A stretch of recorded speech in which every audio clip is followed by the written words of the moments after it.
안녕하세요. 경제학자의 문화살롱의 최병석 교수입니다. 오늘은 일본류의 열풍과 반고호라는 제목으로 시작을 해보려고 합니다. 최근에 우리나라의 한류, 소위 K류가 선풍적인 인기를 끌고 있는데, 과거로 돌아가면 19세기에는 유럽에서 일본류가 열풍을 일으킨 적이 있었습니다. 예술사조로 말하면 유럽에서 인상파 화가들, 인상주의가 대두되던 그런 시절이었습니다. 어떻게 일본류가 유럽에서 생겼는지 지금부터 한번 알아보도록 하죠. 인상파 화가들은 어떻게 생겨났냐 하면 그 이전에는 그림을 실내에서 그렸습니다. 그러다가 인상파 화가들은 캔버스를 들고 밖으로 나가서 그림을 그리기 시작했어요. 그래서 풍경화라고 하는 장르가 대세를 이루게 됩니다. 그래서 그거를 우리가 미술사에서는 외광파라고도 부릅니다. 그런데 이 인상파라고 하는 그림은 어디서 시작이 됐냐면 1874년에 파리에서 그룹전이 열립니다. 이것은 메인 그룹전이 아니고 거기서 좀 소외된 사람들이 모여서 그룹전을 열었는데, 거기에 모네의 그림이, 해돋이라고 하는 그림이 출품이 됩니다. 근데 그 그림을 보는 그 미술 평론가들은 이 그림은 뭔가 좀 이상하다, 뭔가 선이 분명치 않고 대상을 정확하게 그리지 않고 그저 흐리멍덩하게 자기의 어떤 인상을 그린 거 아니냐. 그 인상이 인상파가 된 겁니다. 임프레셔니즘이 된 거죠. 그래서 이 모네의 해돋이 그림은 인상주의라고 하는 류파를 시작하는 단초가 되는 그림입니다. 그런데 그 인상파 화가들에 대해서 우리가 떨어뜨려 놓을 수 없는 것들이 일본의 풍속화인 우키요에라고 하는 풍속화입니다. 근데 어떻게 인상파 그림과 우키요에가 연결이 되는가? 그거는 우키요에가 일단 갖는 강렬한 색감과 독특한 구도가 인상파 화가들한테 너무너무 강렬한 인상을 준 겁니다. 이 우키요에가 어떻게 전파됐냐면 19세기에 유럽에서 아주 폭발적인 유행을 끌었던 것이 만국 박람회라는 겁니다. 그래서 파리, 런던 이런 데서 만국 박람회를 해요. 그때 이제 박람회에 일본의 그 도자기들도 들어가고 이러면서 일본에 대한 문화나 문물을 접하게 되죠. 그러면서 우연히도 그 물건들을 쌌던 포장지에 눈길을 주게 됩니다. 그 포장지가 뭐였냐면 그 그림을 그린 종이였어요. 그것이 주는 강렬한 색감이 인상파 화가들의 눈에 띄게 됩니다. 그래서 그때부터 일본류의 열풍이 시작되는데, 그거를 우리는 자포니즘이라고 서양에서는 부르고 있었습니다.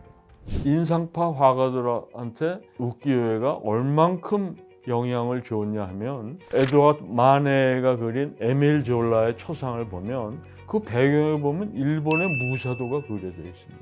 그만큼의 일본의 어떤 그 그림이나 이 색감이 이 화가들한테 영향을 준 것을 볼 수 있죠. 또 다른 예를 보면 클로드 모네, 아까 얘기한 그 모네의 그림에 보면 라 자포네즈라고 하는 그 일본 여인이라고 하는 그림이 있는데, 이거는 자기 부인이었던 까미유를 모델로 해서 그린 겁니다.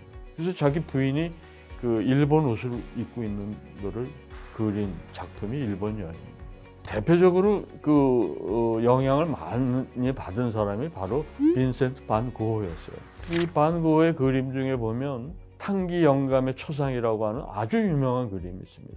그 탕기 영감을 그리면서 배경은 전부 다 일본의 우키요의 그림으로 장식을 합니다. 가장 대표적인 그림을 우리가 지금도 인구에 회자되는 그림은 안도 히로시게라고 하는 대표적인 우키요의 화가의 그림 중에 하나가 뭐냐면 비가 오는 다리를 그린 그림이 있습니다. 그 비 오는 다리 그림을 똑같이 모사해서 그렸어요. 그래서 이 두 그림을 비교해 보면 이게 누구가 진짜 이 일본 그림이고 고흐 그림인지 모를 정도로 똑같은 그림을 그린 거를 볼 수 있습니다. 반 고흐는 일본 수도승의 모습으로도 자화상을 그렸어요. 머리도 빡빡 밀고 그런 그림을 남겼을 정도로 일본류에 매료돼 있던 화가였습니다. 이러한 여러 그림들을 볼 때 일본의 그 어떤 풍속화가 얼마나 인상주의 화가들한테 영향을 줬는지 알 수 있습니다.